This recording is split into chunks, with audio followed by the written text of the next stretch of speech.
ഖലിസ്ഥാൻ അനുകൂല നേതാവ് അമൃത്പാൽ സിംഗ് കീഴടങ്ങി. പഞ്ചാബിലെ മോഘയിൽ കസ്റ്റഡിയിലെന്ന റിപ്പോർട്ടുകൾ. കീഴടങ്ങിയത് 35 ദിവസമായി ഒളിവിൽ കഴിഞ്ഞതിന് ശേഷം. അമൃത്പാലിനെ അസമിലെ ത്രിപുരയിലേക്ക് മാറ്റിയേക്കും.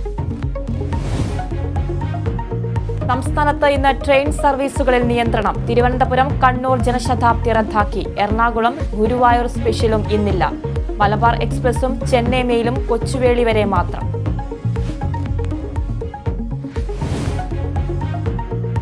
പ്രധാനമന്ത്രി നരേന്ദ്രമോദി നാളെ കൊച്ചിയിൽ. സുരക്ഷാ പദ്ധതി ചോർന്നതിൽ സേനയ്ക്കുള്ളിൽ രഹസ്യാന്വേഷണം.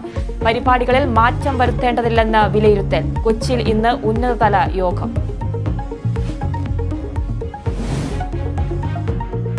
സുഡാനിൽ നിന്നും തങ്ങളുടെ പൗരന്മാരെ മാറ്റാനുള്ള നടപടികൾ ആരംഭിച്ച രാജ്യങ്ങൾ. നടപടി 3 ദിവസത്തെ വെടിനിർത്തൽ പ്രഖ്യാപിച്ചതിന് പിന്നാലെ ഇന്ത്യയടക്കം 12 രാജ്യങ്ങളിൽ നിന്നുള്ള ആളുകളെ ജിദ്ദയിലെത്തിച്ചു.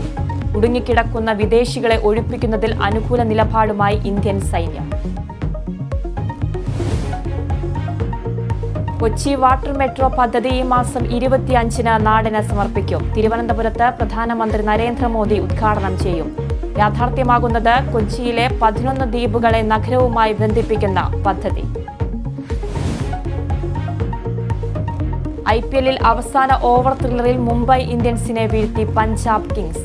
പഞ്ചാബിന്റെ ജയം 13 റൺസിന്. ഇന്നത്തെ സൂപ്പർ പോരിൽ RCB രാജസ്ഥാനെയും ചെന്നൈ കൊൽക്കത്തയെയും നേരിടും.